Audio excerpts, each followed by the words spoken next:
हरि ओम तत्सत् श्रीमते रामचंद्राय नमः।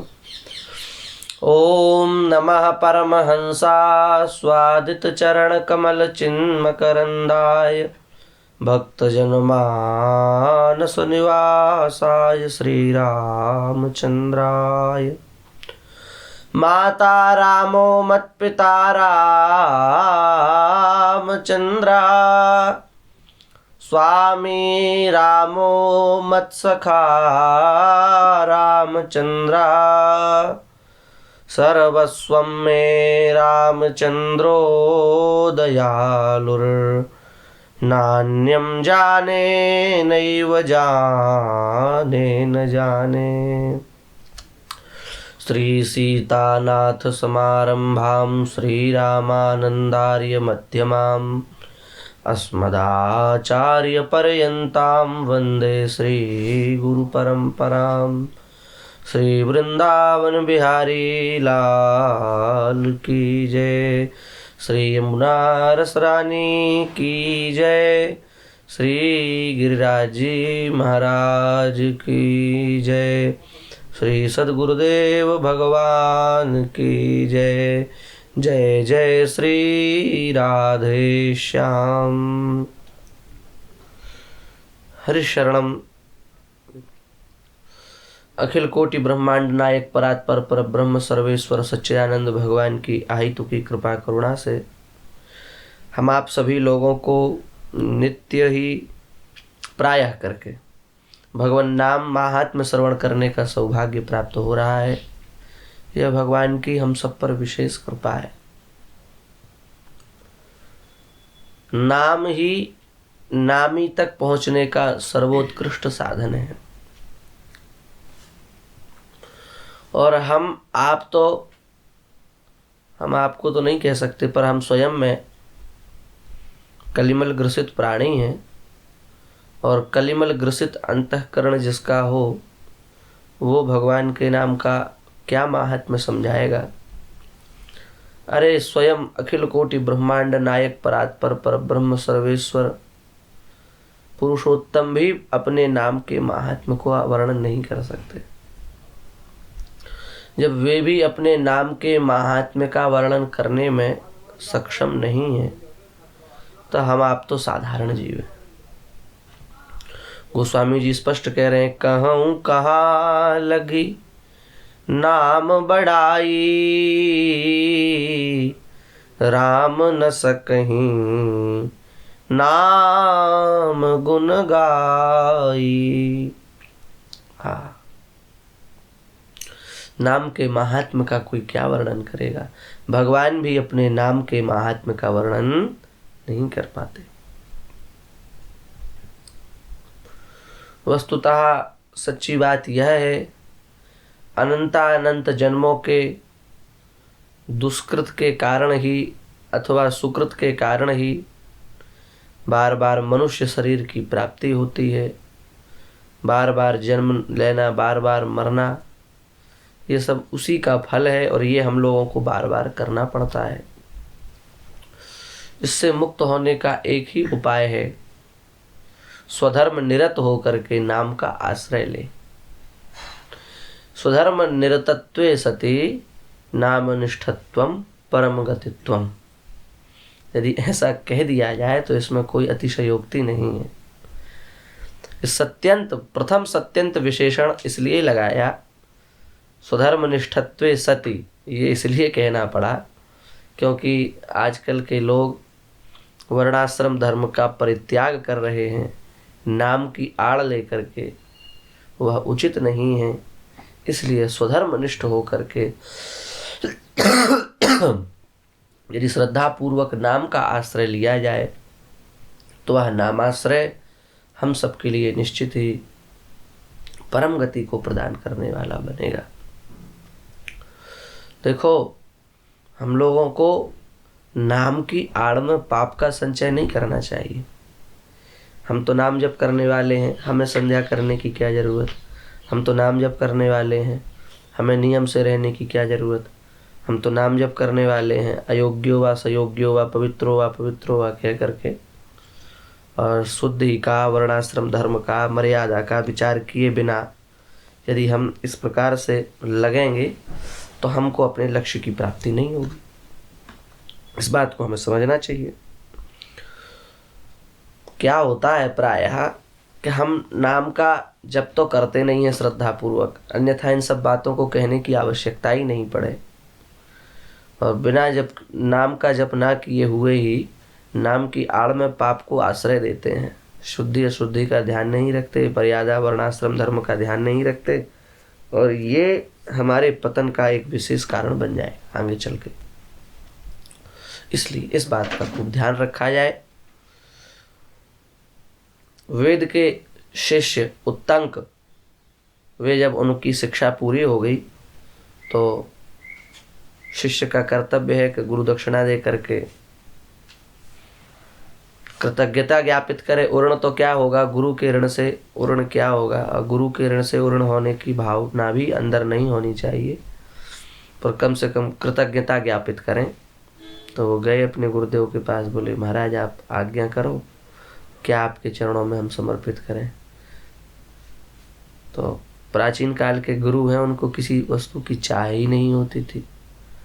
उन्होंने कहा कि हम कुछ नहीं चाहते हैं, अपनी माता जी से पूछा। तो माता जी को कुंडल की आवश्यकता थी, कुंडल की उनके मन में इच्छा थी, बहुत संकोच था उनके मन में, फिर भी उन्होंने अपने भाव को व्यक्त किया और उत्तंक कुंडल लेने के लिए गए। पुराणों की कथा है। मार्ग में उन्होंने कुछ फल खा लिए, अति बुभुक्षा होने के कारण फल खा करके वे आगे बढ़े। आचमन करने के लिए जल नहीं था, इसलिए आचमन नहीं किया। सोचा कि फल तो फल ही, अथवा भूल गए, कुछ भी समझ लो। आगे बढ़े, राजा के यहाँ पहुँचे। राजा के यहाँ पहुँच करके राजा से कहा कि हम कुंडल लेने आए हैं, आप आदेश दें, हमको प्राप्त कराएं, हमें गुरु दक्षिणा में अपनी गुरु माता को समर्पित करना है। राजा ने कहा ब्रह्मचारी, हमारे अंतःपुर में साधु और ब्रह्मचारी के प्रवेश का निषेध नहीं है, आप जा सकते हैं। तो कितनी उदात्त भावना राजाओं की ब्राह्मणों के प्रति हुआ करती थी, ये उसका एक अकाट्य प्रमाण है। उत्तंक गए हैं, जाने पर उनको दासियों का तो दर्शन हुआ, परिचारिकाओं का तो दर्शन हुआ, पर रानी का दर्शन नहीं हुआ। विचार करने लगे रानी का दर्शन क्यों नहीं हुआ हमको, या तो रानी यहाँ है ही नहीं। दोबारा महाराज के पास गए, बोले महाराज वहाँ रानी नहीं है। राजा ने कहा नहीं, रानी महल के अतिरिक्त, अंतःपुर के अतिरिक्त बाहर कभी जाती ही नहीं है अनावश्यक, वो अंतःपुर में ही है, जा करके दोबारा देखो।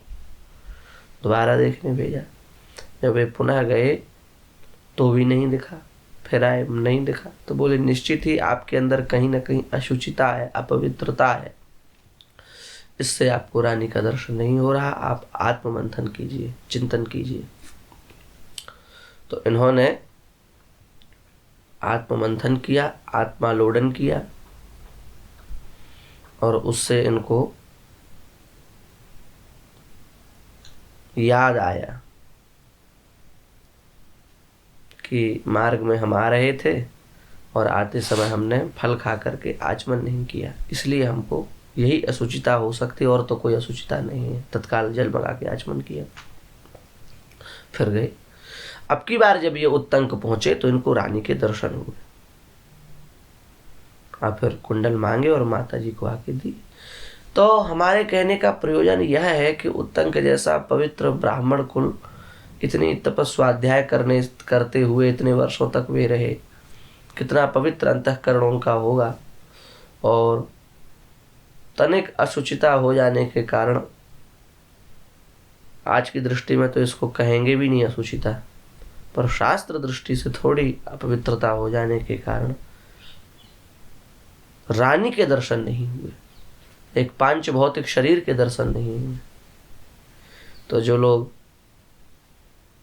अपवित्रावस्था को महत्व देते हुए और पवित्र ना होते हुए और शौचाचार को महत्व ना देते हुए खाली नाम की आड़ लिए रहते हैं, क्या उनको पंचतत्वांचित वैरिंच प्रपंच से सर्वथा निर्मुक्त परमात्म तत्व का परोक्षानुभव होगा?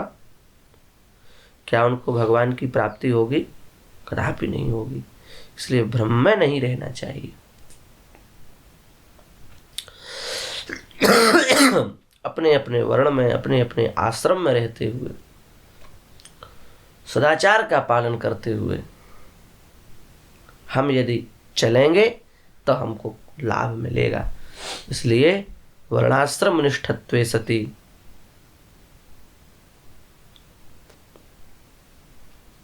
नाम का यदि कोई आश्रय ले, वर्णाश्रम निष्ठ हो, नाम निष्ठ हो, तो उसको भगवत प्राप्ति होगी। इसमें कोई संदेह नहीं है। इस बात को पक्का कर लेना चाहिए। ये बात हमने पहले भी संक्षिप्त में कही थी, पर फिर मन में आया। बार बार मन में बस इतना ही विचार होता है कि जिसको आप धर्म मान रहे हैं कहीं वो अधर्म तो नहीं है। ये एक बहुत बड़ी भूल होती है आजकल हम लोगों से। अधर्मम धर्ममिति, अधर्म को अधर्मे धर्म मानिना, अधर्म को धर्म समझ लेते हैं और उससे महान पतन होता है। इसलिए अपने आचार में, सदाचार में निष्ठ होकर के यदि नाम जप करो, महान फल की प्राप्ति होगी। थोड़ा भी नाम जप अद्भुत प्रभाव देगा। हम लोग कहते हैं मैं तो नाम जप से कोई लाभ ही नहीं हुआ। कैसे होगा? हमने सदाचार का, शौचाचार का, आचार विचार का पालन तो किया नहीं, नाम अपराध का ध्यान तो रखा नहीं, तो केवल नाम जप करने से क्या होगा? फिर आप कहोगे कि अभी तो आपने कुछ दिन पहले महात्म्य सुनाया था कि नाम जप से तो सब कुछ हो जाता है। कैसी भी, वो नाम का एक महात्म्य है, नाम का एक विशेष महात्म्य है। यदि उस प्रकार का हमारा नाम के प्रति हमारी श्रद्धा हो जाए, उस प्रकार का भाव हो जाए और उस प्रकार की स्थिति हो जाए, तो शौचाचार आदि अपने आप का हो जाएंगे, अपने आप आपके अंग बन जाएंगे। आप अपने आप उनका ध्यान नहीं रखोगे, वो खुद अपने आप आपके जीवन के एक सामान्य अंग हो जाएंगे। बात बड़ी समझने की होती है, समझने की बात होती है। इसलिए बहुत सुलझ करके हम इसमें लगें। श्री राम नाम महात्म्य, श्री सीता नाम महात्म्य आदि पर अब कुछ चर्चा करेंगे हम कुछ दिनों तक। श्री राम नाम महात्म्य क्या है, मंत्रराज की क्या महिमा है, उसको कुछ कहेंगे। आज तो केवल एक श्लोक बोल करके उसकी भूमिका बना देते हैं।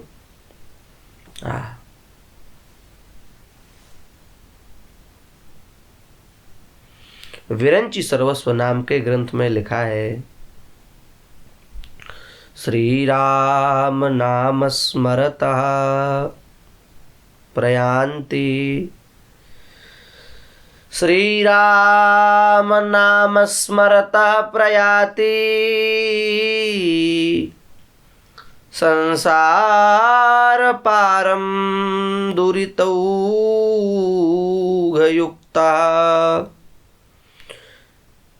नरस्य सत्यम कलिदोषजन्यम पापम निहन्त्याशुकिमत्र चित्रम।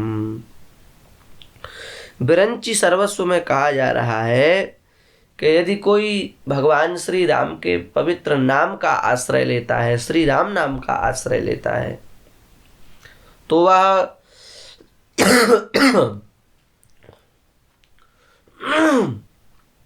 सभी पापों से मुक्त हो जाता है, भवसागर से पार हो जाता है। हाँ, श्री राम नाम का आश्रय लेने वाला जो जीव है वह इस भवसागर को अनायास ही पार कर लेता है।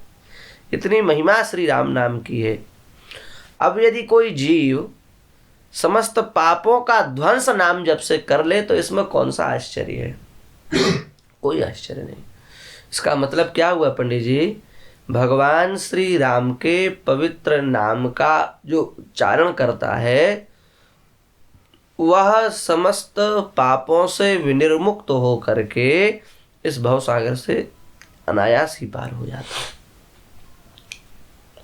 अनायास का तात्पर्य क्या है? आयास माने क्या होता है पंडित जी? आयासो प्रयास। आयास का मतलब होता है कुछ प्रयास करना।